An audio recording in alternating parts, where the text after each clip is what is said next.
Okay, welcome back to Dirty Bird Sports and Media.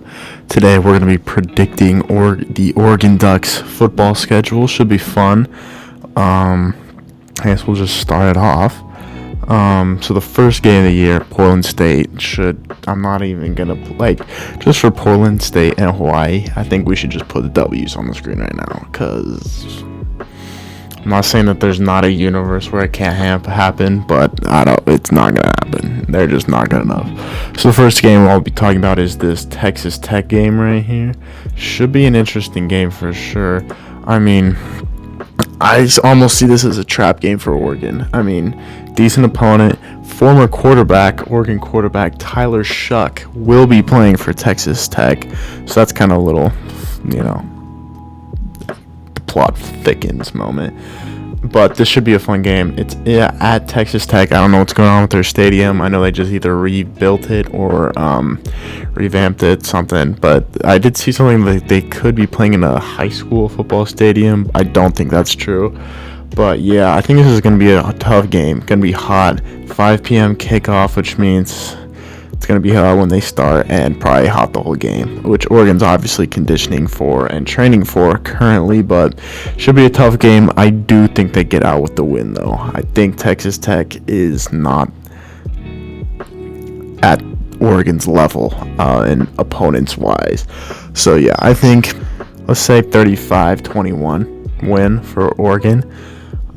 Then Hawaii win. Portland State, we already obviously win. Colorado, that should be a fun game. Deion Sanders' first Pac-12 game, I think. So first conference game for him and the totally new squad. But I honestly think with all of their transfers and new players, had the biggest transfer portal exodus in NCAA history to that point.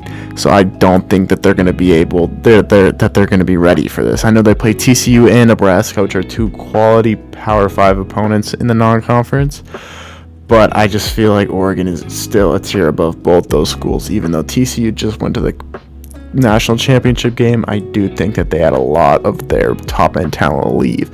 So Colorado, I'm going to say win. I'm guessing it's going to be a bit of a blowout. Probably, I'm going to say 52-17. We'll say that.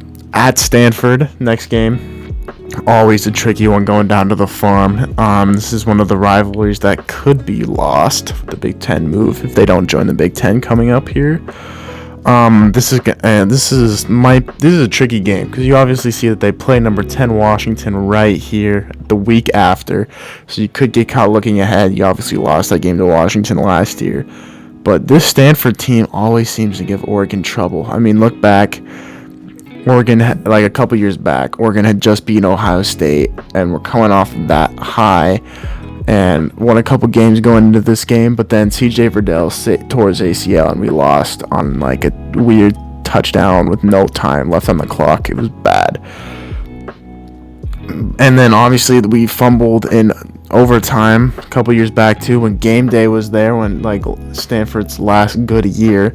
So I don't know, it's gonna be a tough game for Oregon, but I do think that they can win. This is obviously David Shaw's not there anymore, and I think it was David Shaw giving Oregon the trouble. Every time they played when he was head coach, he was really doing bits for them. So yeah, I'm gonna say win. I'm gonna say it's gonna be kind of close. We'll go 35-28 Oregon. I think the defense will pull up on this game. I don't think Stanford's offense is there. I don't think their defense is either. So I think it's going to be a down year for them. Washington. This is the game that we've all been waiting for. Obviously, you do have a bye week before this, so that is actually very good for Oregon. But I think this might be the Pac-12's game of the year. Obviously, this carousel that they got going on with the 6 top teams, Oregon, Washington, USC, Utah, and Oregon State, all those teams playing each other is going to be some great games, and great last year, the Pac-12, obviously. So I think, this is such a tough game. Penix and 2 freaking star wide receivers are almost unstoppable. And it pretty much just depends on Oregon's pass rush. It's if they're there this game, I think they have a good chance. If they're not, it's going to be rough sledding, because if you let those wide receivers get 6-7 seconds to run, Penix is going to find someone. So you got to pressure him. So this is pretty much just seeing if Brendan Dorless, Mateo Uiagalelei, their freshman, or Jeffrey Bossa maybe, or any of those D-line recruits that they got in, or Casey Rogers can get to the quarterback. They're gonna win or lose this game for Oregon. I'm gonna say that they lose this game at Washington. It's gonna be rough. So I think they lose. I think it's gonna be close. I think it's gonna be like 44 to, let's say, 44-35. I think that's a good. No, we'll say 41-44. I think that's a good estimate. I feel like it's going to be down to the wire. Washington probably gets the ball back with like a minute back on the board. 2-minute offense is impossible to stop. They get back, score a game-winning field goal in the final drive of the game.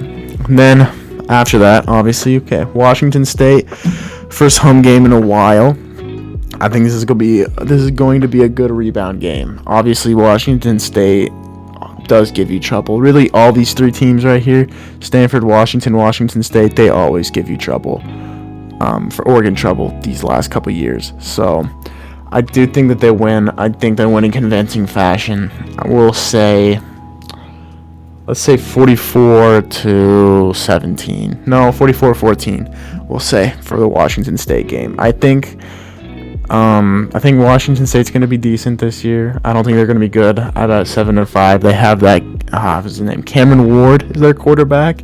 He obviously annihilated Oregon last year, and I don't know how Oregon got out of that game. Pray to Troy Franklin and Bo Nix for that one. So, yeah. Next game, you're at Utah in Rice-Eccles. I think this is going to be another tough game for Oregon. Tough game. Obviously, you beat Utah last year at Autzen, and Bo Nix was injured. And it was a weird game last year, so I don't even want to base anything off of this. But obviously the Utes returned Cam Rising and Brian Keithy. And remember, Keithy was their number one tight end last year until he got injured, and then Kincaid came in and stole the show. Oh man, I don't know. I think they win. I think they definitely win. I think Utah has such a hard schedule that they are going to be beat up. I mean, they start the year Florida, Baylor, Weber State, UCLA, Oregon State. Does not get much harder than that in college football. Like, I genuinely think Utah might have the hardest schedule in the country. And we'll see if Cam Rising is healthy for the start of that. But I doubt it. I really doubt it. So, yeah, I think they go into Salt Lake, the mountains, the high elevation, and they steal this game. And then they steal it, I think it's 21-28, probably. Late touchdown drive to win it. And Bo Nix will be showing off his talents in that one. Next up is Cal. I think this is obviously a win.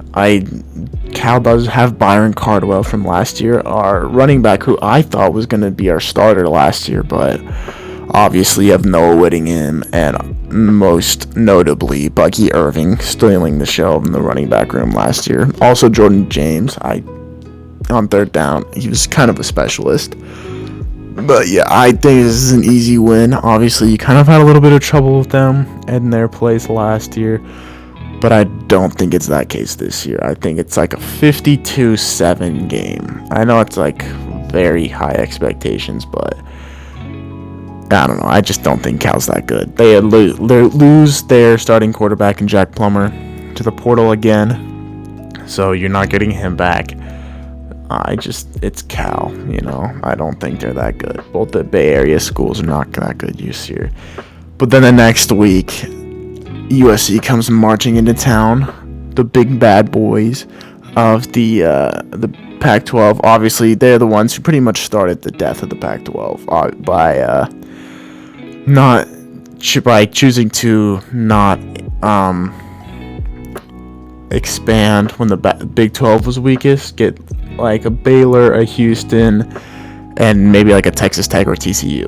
They're the ones that declined it. So I think Oregon fans are going to be mad. Obviously, Oregon's in the Big 10 with them next year, but I think this is going to be a big game, probably the biggest game of the Pac-12 this year. If not, USC's next week, the game after this week when they play Washington in the Coliseum. Both those games are going to be gigantic. I can't wait to see this. This is going to be so sick. Caleb Williams, Bo Nix, airing the ball out in Autzen. I'm guessing it's going to be a late kick, hopefully. And, I mean, as I predicted, I think Oregon's going to have one loss so far to this point in the year, which is where you want to be for both these teams. I also think USC is going to be pretty, if not unbeaten, they are going to have one loss. So, man, if Oregon's defense, once again, it's going to be coming down to the trenches. If their secondary can cover, if their pass rushing get to the quarterback, that's going to decide whether they win this game or not. And obviously, offensive line and their receivers on the other hand. It being in Autzen makes me think Oregon's going to win this game. I just think that they cannot let USC beat them in their house on the last year of the Pac-12. So I think they win. I think it's going to be an offensive show, fireworks all around on both sides. So I think it's going to be, man, what do I think? I think 41-35 probably Oregon wins. Put a W on the screen, baby. At Arizona State, obviously Kenny Dillingham went to Arizona State. It was your OC last year, Bo Nix revenge game type thing. I think this is obviously a win. When you went down to the desert a couple years back when Justin Herbert was your QB and you were in the playoff hunt again, and you lost in their place, ruining your playoff chances. And this could be that again. I mean, it's not, and Arizona State's not a bad opponent. I mean, no games in the Pac-12, as we've seen these last couple years, are easy. Because, I mean, it's the Pac-12. It's like cannibalism is its motto. Instead of the Conference of Champions, it's the Conference of Cannibals, you know. But I think they win. I think they win in convincing fashion. Kenny Dillingham's going up against his old team. They know Kenny Dillingham. So I think the defense is going to be ready for this. If they're not, I do not know what they're doing. So I think this is an easy win. I think it's not going to be that high scoring, like 35-17 Oregon on this one. And then the next game, final game of the regular season, the last Civil War for a while, because they don't have, I was looking at Oregon's future schedules, they don't really have any open slots. So enjoy this one. Oregon State's a good team. Obviously, this is going to be the battle of the Uiagalelei brothers. Mateo chasing down DJ is going to be fun. I love that this game's at Autzen. I love that this is a revenge game for Oregon. I love that it's on Fox at 6:30 p.m. on Black Friday. That's amazing. Great time. I think Oregon's not going to let this one slip again. Obviously, I mean, if what I predict comes to fruition, they would have already lost to their bitter rivals in Washington. And you did that last year. And you lost to Oregon State last year. So you can't lose to both those schools again if you're Dan Lanning and Bo Nix. You can't let that be your Bo Nix. You can't let that be your legacy. And I do think this is the record that Bo Nix has, I think he's in the Heisman conversation, at least up to this point. So, yeah. I think Bo Nix will be probably in New York. I don't know if he's winning it. Obviously, I would say Michael Penix and Caleb Williams are the front runners. Obviously, you have Drake May in North Carolina. I just don't think the team's going to support him and lift him up to that caliber of player and team. And I think Penix and Williams are going to be in the upper echelon of football teams, both USC and Washington. So yeah, I think they beat Oregon State. I think it's going to be a close one again. I'd probably go 35-28 Oregon. Or maybe, I don't know, if Oregon State is how good they say they are. I mean, obviously preseason pulled their number 18, as you can see right there, which is high. I mean, I don't know if Oregon State's been that high in the preseason poll for a while. And that's kind of crazy. But obviously, I mean, yeah, they win this game, in my opinion. And if my predictions here, I think that they go to the Pac-12 championship game next. And in the championship game, I do think that they play either Washington or USC again. I don't think Utah has the legs. Obviously, they have, I mean, yeah, Utah's not making it. I hate to say it. They would have to be like generational Utah team. And I think that they have the potential to do it. I just don't think Cam Rising's going to be healthy early enough for them to do that. Because he'll probably, I hate to say, he's probably going to miss the USC, or the Florida game, first game of the season on a Thursday, August 31st. I think he misses that game, and I think he misses the Baylor game. Obviously, those are non-conference games, so they don't count towards making a conference championship. But then if he's not 100% for the UCLA and Oregon State games, which are the first two conference games that Utah has, I think they're in trouble, because that's 2 losses already in your conference schedule, and you still have to go. Utah got one of the roughest schedule draws. I mean, you have to play all of the top 6 this year. You have to play USC, UCLA, Oregon State, and Washington. That sucks. So I don't think they have the legs. Washington, I mean, I don't know. Let's look at their schedule. I know that they play all of the quote-unquote North teams this year because scheduling ruling thing going. But, I mean, so they play Boise State, Tulsa, Michigan State. Those are not the hardest games ever. But then their conference schedules: Cal, Arizona, Oregon, Arizona State, Stanford, USC, Utah. Okay, yeah, no. This stretch where they play USC, Utah, and Oregon State back to back 3 consecutive weeks. Holy crap. They are not. I don't think they escape that unbeaten. So, I'm guessing it's going to be Oregon versus USC in the conference championship game.